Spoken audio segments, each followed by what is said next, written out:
두 분의 전문가와 함께 시장을 기선제압할 수 있는 종목을 찾아보겠습니다. 레몬리서치의 김민수 대표, 한국투자증권의 염정FC 팀장 나오셨습니다. 어서 오십시오. 네, 안녕하십니까. 팀장님과 저의 기운이 모이면 네. 코스피, 코스닥 다 상승 전환할 수 있을 것 그럼요. 같습니다. 네. 그렇죠? 빨간 옷 좀 주십시오. 오늘 저희의 염원을 모았습니다. 자, 염원을 모아서 첫 번째 이슈로 바로 시작하겠습니다. 애플카 이슈가 너무 많이 우려먹어서 이제 곰탕이 됐습니다. 곰탕이.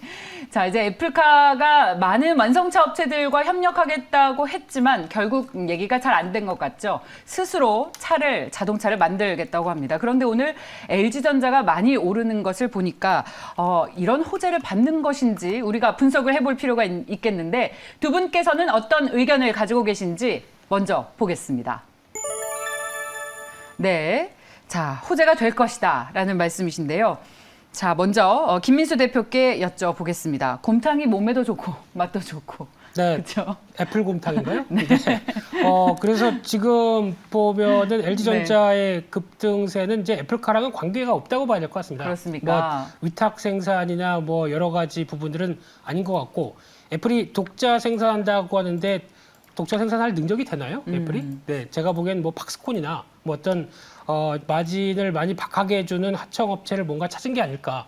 그런 쪽의 변화가 저희 대기업들은 안 할 겁니다, 당연히. 네, 그렇기 때문에 그런 쪽으로 이제 유도가 되면서 이제 빠르면 2025년, 2030년 얘기 많이 나오고 있는 부분들인데 이제 더 중요한 거는 LG전자가 부각을 받는 이유는 쉽게 말씀드리면 전장 부품에 대한 부각입니다. 네. 즉 LG전자가 스마트폰 떼어내고 거기 나왔던 특허를 활용해서 여러 가지 전장 부품 쪽에 활용을 하는 흐름이 나오는 가운데 가장 또 LG전자의 강점은 모터죠. 네, 이쪽에 대한 변화와 함께 또 하나 LG 마그나 그리고 또 인수했던 GKW 이쪽도 헤드램프 쪽의 강자 그런 쪽을 봤을 때 지금 LG전자가 음으로 양으로 변하고 있는 쪽은 전장 부품 쪽의 매출 비중이 꾸준히 올라오면서 네. 아마 지금 수주 잔고도 하반기 가게 되면 상당히 의미 있는 수준까지 올라올 걸로 알고 있는데 그런 변화 쪽에서 기존의 스마트폰이 자리 잡았던 부분들을 떼어내고 어떤 가전과 이제 전장 쪽으로 아마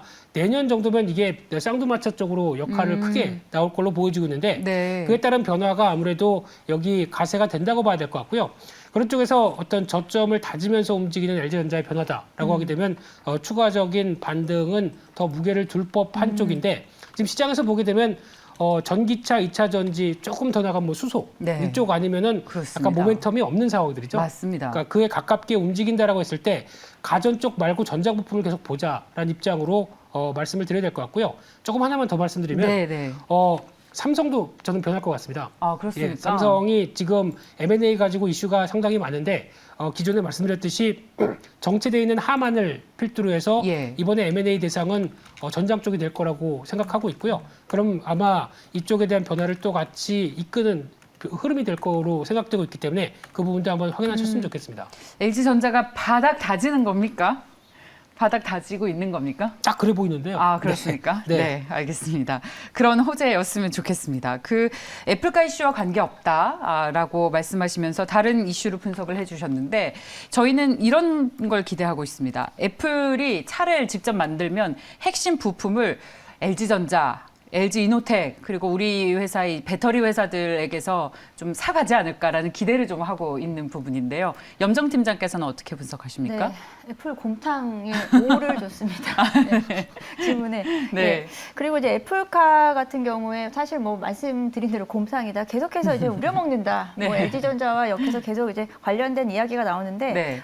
애플카가 LG와의 지금 정확한 협력이라든지 없죠, 그런 건 아직은? 아직 없습니다. 네. 하지만 말씀하신 대로 민수 대표님 말씀하신 대로 LG전자가 앞으로 이제 전장 부품 쪽에서의 앞으로의 수주 가능성에 대한 부분 이런 부분들에 대한 이야기인데요. 저는 이제 애플카에 대한 이야기를 좀 해보겠는데 네. 애플카가 사실 자동차 업계와 이제 같이 협업을 할 가능성은 없다. 라고 봐야 되는데 왜냐하면 애플카는 워낙에 독보적인 팬층이 있습니다. 아이폰 다음에 애플카와 연계된 부분이 있기 때문에 굳이 그 주도권을 줄 이유가 없다. 줄 이유가 없기 때문에 여러 다각화된 고객사를 둘 가능성이 있습니다. 빠른 시간 내에 애플카를 생산하기 위해서는 리스크를 좀 분산시켜야 된다. 리스크 한 업체 LG와 단독으로 협력을 맺는다거나 이런 가능성은 좀 쉽지 않다라고 보고요. 네. 여러 고객사를 벤더들을 두고서 그런 가운데서 빠르게 준비할 수 있는 움직임을 보이고 있다라고 생각을 하는데 그 중에서 뭐 LG전자가 하나가 될 거라고 생각을 하고 예. 더 주목해야 될 것은 이제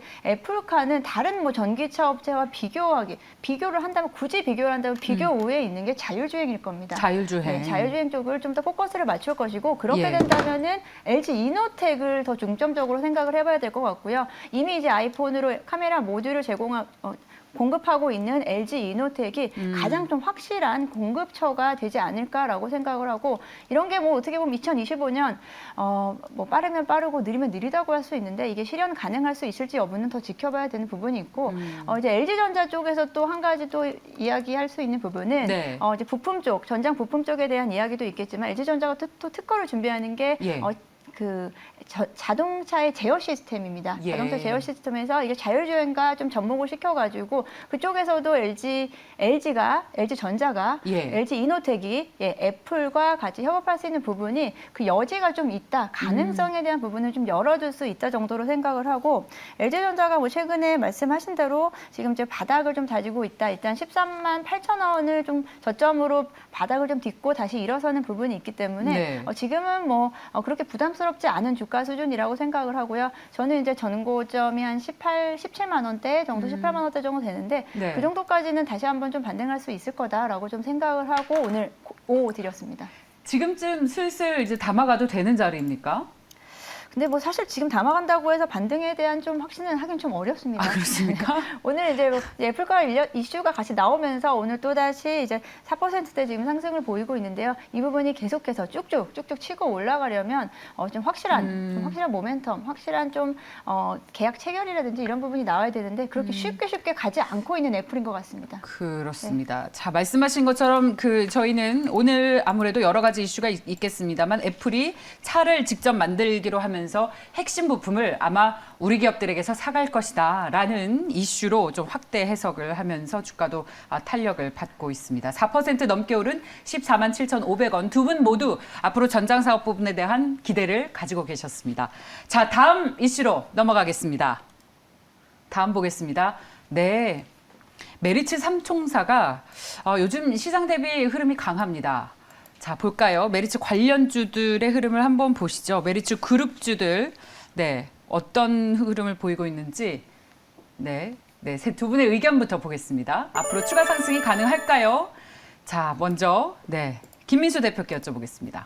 네, 전 직장입니다. 그렇습니다. 전 직장 나와서 회사 욕을 해야 되는데 좋다고 하게 되면 아무런 그냥 있을 걸 그랬네요.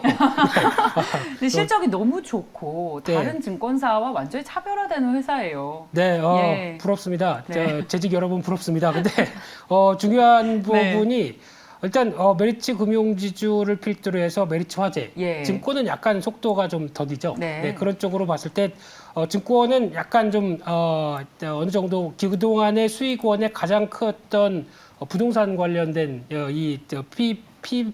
PF를 네, PF를. 상대적으로 그렇죠. 좀 위축될 가능성이 높기 때문에 예, 이 부분은 예. 약간 이익에 조금 더 부정적으로는 보여지고 있는데 증권은요? 네. 예. 나머지 쪽은 근데 증권 쪽은 또 앞으로 이 탄소 배출권 네. 관련된 쪽을 이제 정권사들이 할 수 있게 예. 열어주게 되면은 또 하나의 수익원으로는 될 수 있을 텐데 네. 이 부분은 조금 더 지켜봐야 될 것 같고요. 근데 그렇게 되면은 거래를 어디서 많이 할까요? 제가 보기에는 삼성증권이 아닐까라는 쪽에서 그냥 제 생각입니다. 만약에 그렇다면 네, 삼성증권 재직 아니니까. 네, 예, 그래서 이런 변화로 증권사 쪽의 변화는 체크를 해봐야 될 텐데 예. 아무래도 거래 대금이 좀 위축되게 되면 영향을 받겠죠. 그래서 상대적으로 제일 느리다고 보여지고 있는데 아마 메리츠 화재 같은 경우는 지금 네. 최근에 부각을 많이 받고 있는 쪽이 예. 아마 지금 메리츠 화재도 화재겠지만 보험업종, 예. 보험사 쪽에서 손해보험사들의 실적의 어떤 질적인 변화들이 계속 이어지다 보니까 시장 대비해서 좀 탄탄하죠.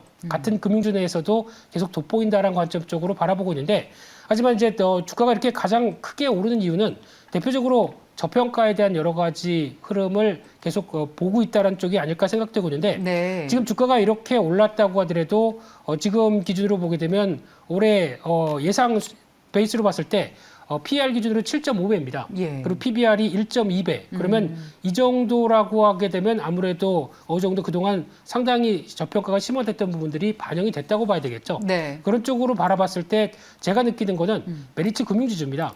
이 회사에 대해서 조금 더 관심을 갖고 중기적으로 보는 게 맞지 않을까 생각되고 있는데 이 회사의 가장 큰 특징은 이렇게 꾸준히 뭐 자사주 매입과 여러 가지 한때는 이슈가 좀 있었었죠. 네, 그럼에도 불구하고 꾸준하게 올라왔던 가장 큰 배경은 지금 이렇게 올라왔다고 하더라도 2분기 기준으로 봤었을 때 PER이 지금 3배가 안 됩니다. 네, 그리고 PBR도 상당히 저평가를 보이고 있기 때문에 이런 현상이 나왔다고 생각되고 있고요.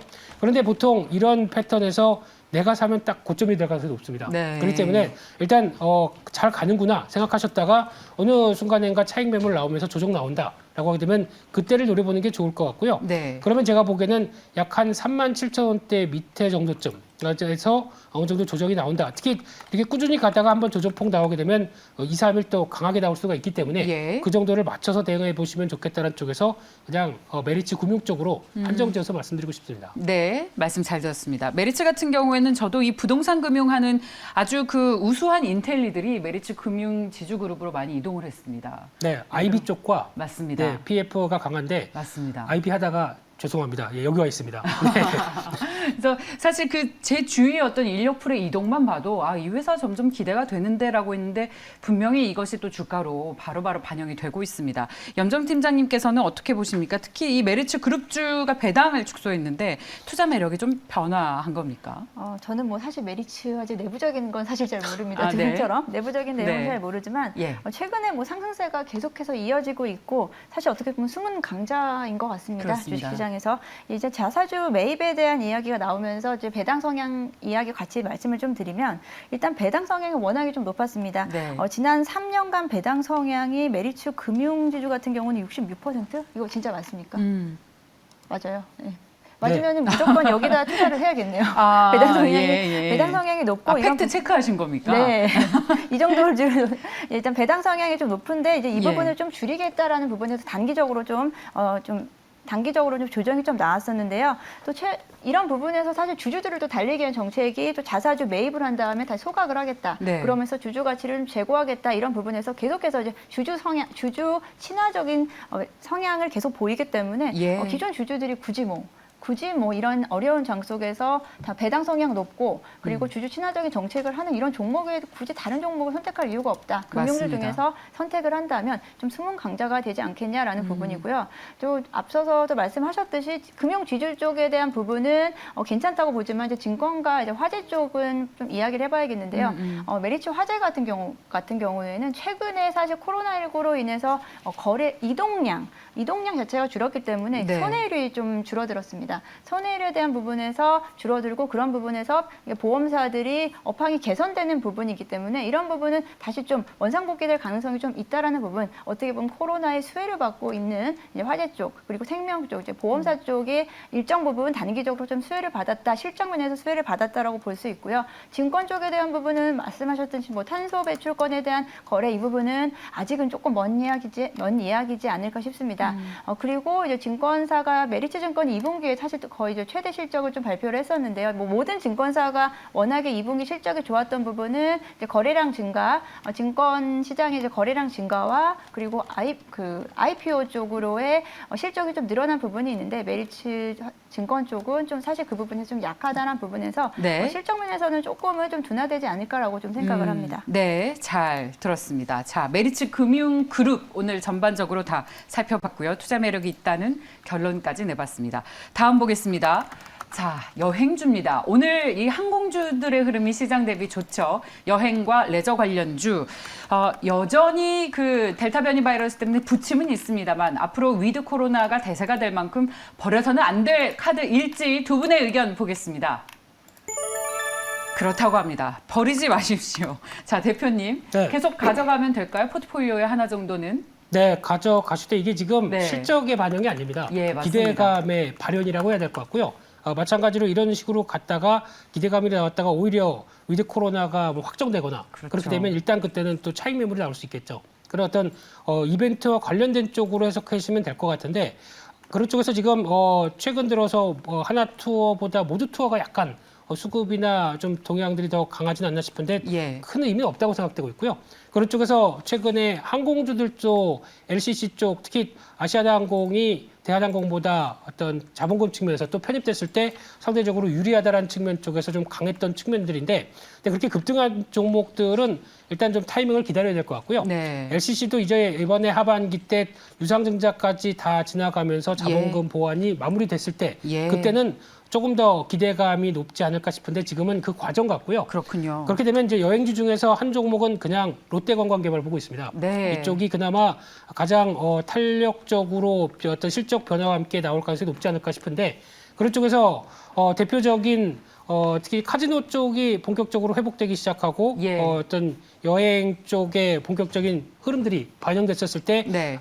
하나 롯데관광개발의 약점이 부채 비율이 많다는 건데 예. 이 부분을 부채 비율 많다는 거는 영업 정상화가 되게 되면 빠르게 감소가 될 수 있겠죠. 그렇기 때문에 그 부분에 따라서 약점은 크게 아니다라고 보여지고 있고요. 네. 그렇게 되면 여전히 기회 요인들은 높여 있는데 예. 가격대는 지금보다 보면 대응하시는 것보다 한 19,000원대 초반대 정도쯤에서 대응하시는 게 가장 좋을 것 같고요. 네. 어차피 지금 강하게 탄력적으로 가기보다는 계속 어떤 변화가 그쵸. 횡보 쪽으로 예. 다지는 모습들이 나올 걸로 보여지고 있기 때문에 예. 거기서 대응하는 전략으로 줍줍하는 전략, 그게 더 좋을 것 같습니다. 네.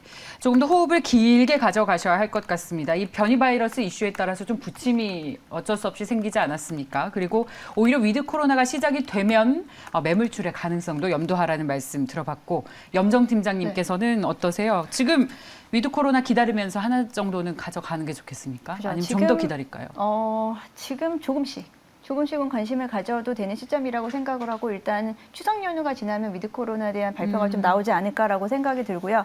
그렇게 될 경우 사실 우리 원래 기대로는 3분기 해서 4분기에는 그렇죠. 해외여행을 사실 좀 기대를 했었어요. 지금은 위드 코로나죠. 원래는. 예. 위드 코로나에 대한 부분이 이제 우리나라뿐 아니고 이제 전 그렇죠. 세계적으로 위드 코로나에 대한 좀 발표가 좀 있을 거다라고 생각을 하고, 하지만 그렇다고 해서 빠르게 해외 여행이라든지 이런 부분보다는 조금은 이제 경제가 좀 순환이 되는 부분, 그리고 유통에서부터 여행, 그리고 항공주가 다시 한번 좀 탄력을 받을 수 있을 것 같은데, 저는 지금 아직은 확정적인 부분이 아니기 때문에 가장 네. 항공주 쪽에서는 그냥 좀 안전하게 가자. 대한항공 쪽으로 저는 좀 무게가 좀 실리고요. 그리고 여행업 쪽에서는 사실 기존에 사실 우리가 2분기에 여행 쪽으로 사전 예약을 많이 받았어요. 네. 그 부분에서 다시 환불해줘야 되는 타이밍이 벌써 또 왔습니다. 예. 이제 그런 부분에서 이제 국제 여행사 쪽보다는 말씀하신 대로 저도 롯데관광개발에 대해서 좀 관심을 갖고 보고 있었는데, 롯데관광개발 같은 경우는 이제 국내 수요가 이제 대부분이고요. 거기에 이제 카지노 수요까지 그렇죠. 예. 이제 시작인 부분, 그리고 3분기부터는 본격적으로 이제 흑자 전환으로 좀 돌아설 수 있다라는 부분을 좀 관심을 갖고요. 지금 좀 일단 저점을 좀 지났다고 보고 있습니다. 지금부터 조금씩 모아가시는 전략이 맞다라고 생각을 하고요. 예. 이제 그리고 롯데관광개발 같은 경우 만약에 또 해외여행에 대한 부분이 조금 좀 숨통이 트인다고 하면 네. 가장 빠르게 또 올 수 있는 게 좀 중국 관광객입니다. 그렇습니다. 이제 그런 부분에 대해서 전반적으로 일단 좀 장기 호흡으로 한 내년 상반기까지 좀 기대를 하신다라고 그렇습니다. 한다면 괜찮은 종목이지 않을까 싶습니다. 롯데관광개발 같은 네. 경우에는 제주도에 있는 카지노 사업 때문에 중국 관광객이 몰려오면 이 종목도 같이 함께 뛸 것이라는 기대감이 많이 반영이 돼 있는 종목이죠. 두 분 모두 공교롭게 탑픽으로 롯데관광개발을 꼽아주셨습니다. 자, 그리고 엔터주를 한번 보도록 하겠습니다. 하이브가 장중에 8% 넘게 하락하고 있습니다. 그리고 SM도 동반해서 하락하면서 오늘 우리나라 엔터주들이 좀 낙폭이 커서 저희 정말 긴급으로 진단을 해보고 싶은데요. 이 중국에서 이 연예인 팬덤에 대한 규제를 하지 않았습니까? 화장품, 그러니까 화장을 예쁘게 한 남자 연예인들을 출연시키지 마라라고 한 게 뒤늦게 우리나라 이렇게 하이브의 주가에 악영향을 끼치고 있는 것인지 어떻게 해석하면 좋을까요, 대표님? 네, 대형주에서 돌아가면서 이렇게 맞박이 나오네요. 그러니까요. 네, 좀 해도 너무한다는 생각이 맞습니다. 드는데, 예. 제가 보기엔 하이브에 지금 그 사이에 팀장님 죄송하지만 얘기하시는데 열심히 찾아봤습니다. 근데 내용이 없는데요. 하이브가 왜 빠지는지에 대한 내용이 없는 상황들 쪽에서 아마 중국 규제에 대한 부담감들이 좀 커지면서 나오는 변화가 아닐까 싶은데, 근데 제가 보기엔 하반기 하이브 더 좋아집니다. 대표적으로 이 이타카 홀딩스에 들어오는 대표적인 띠또 아시죠? 예. 저스틴 비버를 띠또라고 합니다. 그래요? 네, 비버를 이렇게 돌리면은 그렇습니까? 띠또, 예, 이거 저만 하는 건가요? 아, 예. 네, 아유, 죄송합니다. 네, 거기다가 네. 예, 이런 또 이제 본격적으로 들어와서 이제 하이브 안에서 그리고 또 위버스 안에서 이제 활동을 하기 시작하게 되면 수익 매달이 더 좋아지는 걸로 알고 있는데 왜 이런지 모르겠고요. 게다가 또 요즘에 빌보드 차트에서 핫한 스테이라는 노래 아십니까? 저만 아는군요. 죄송합니다. 예, 이쪽에 들어간 더키드 라로이라고 예, 이분도 제가 그냥 하여튼간 있습니다. 네. 예. 네. 네, 네. 뭐 노래를 불러드릴 수는 없고, 네. 네, 이쪽도 들어오면서 지금 변화가 들어오게 되면 이타카홀딩스에 대한 앞으로의 전망은 상당히 좋아지는 걸로 알고 있는데 주가가 이렇다는 얘기는 이슈만 확인되면은 살 준비해야 될 것 같고요. 그냥 외국인들 수급 때문에 밀렸다라고 하게 되면 저점 매수를 찾아봐야 될 자리가 아닌가 생각되고 있는데 조금 더 이슈 확인되는 대로 봐야 될 것 같습니다. 아마 이 말씀처럼 엔터 관련주들이 갑자기 많이 빠지고 있어서 모든 언론을 통틀어서 저희가 가장 먼저 이슈로 다루고 있는 것 같습니다. 그런데 김민수 대표께서는 지금쯤은 오히려 관심을 가져도 될 자리라고 말씀을 해주셨는데 저희가 앞으로 새로운 소식 나오는 대로 신중하게 찾아보겠습니다. 그 하이브를 필두로 해서 YG 엔터테인먼트를 비롯한 주요 엔터테인먼트 회사들이 오늘 낙폭이 좀 많이 크고 장대 음봉이 나오고 있습니다. 염정 팀장님 의견 있으시다고요? 뭐 정확한 뉴스라기보다요. 네. 지금 일단은 중국의 규제는 오늘 갑자기 나온 이야기 아닙니다. 며칠 전부터 있었던 얘기였고요. 그 부분에 대해서 저는 중국 규제에 대한 부분은 큰 영향을 받지는 않을 거다. 단기적으로는 오히려 그 하락을 우리가 기회로 삼을 수 있을 거다라고 계속 말씀을 드렸고요. 그런 부분보다는 오늘은 플랫폼에 대한 규제로 인해서 아무래도 엔터사들도 플랫폼화 시키기 위해서 이제 플랫폼화 기업으로 계속해서 이제 발전하기 때문에 그제에 이은 그 카카오 네이버의 이제 플랫폼 규제에 대한 부분이 오히려 오늘 좀 가치 하락 이유로 지금 좀 지목이 되는 것 같고요. 그렇기 때문에 어떻게 보면 명분이 좀 약합니다. 사실 이제 플랫폼화되는 플랫폼에 대한 규제 오늘도 카카오가 살짝 반등의 움직임을 좀 보여주고 있고요. 이제 증권계에서도 너무 과도한 낙폭이다. 이제 규제에 대한 부분은 특별히 사실은 규제를 특별히 좀 할 만한 네. 명분이 좀 약하다라는 부분이 있기 때문에 예. 저도 만약에 오늘 그리고 장후반까지 오늘 금요일이기 때문에 장후반까지 지켜보다가 예. 과대 낙폭이 진행된다면 오히려 조금 담아볼 수 있는 기회라고 좀 생각을 하고요. 이런 부분은 좀 시장의 흐름이기 때문에 조금은 조심스럽지만 엔터주는 네. 하반기 실적, 예. 상반기보다는 확실히 좋다라는 부분 그리고 중국에 대한 규제 영향은 미미하다. 예. 중국에 대한 지금까지는 사실 중국에 대한 비중이 좀 높았는데 네. 이미 좀 디지털화되고 이제 플랫폼화되는 상황 속에서는 중국의 비중이 이제 국내 엔터 4사의 음반 판매량의 비중 중에서 중국이 약 2% 안팎이라고 합니다. 네. 그렇기 때문에 너무 중국 시장에 너무 쫄지 말자라고 예. 생각을 하고 있습니다. 감사합니다. 두 분 모두 오늘의 급락을 그렇게 크게 걱정하지는 않고 있다라는 해설을 해주셨는데 새로운 소식 나오는 대로 빠르게 전해드리겠습니다. 자, 오늘도 레몬리서치의 김민수 대표, 한국투자증권의 염정 팀장과 함께했습니다. 말씀 고맙습니다. 감사합니다.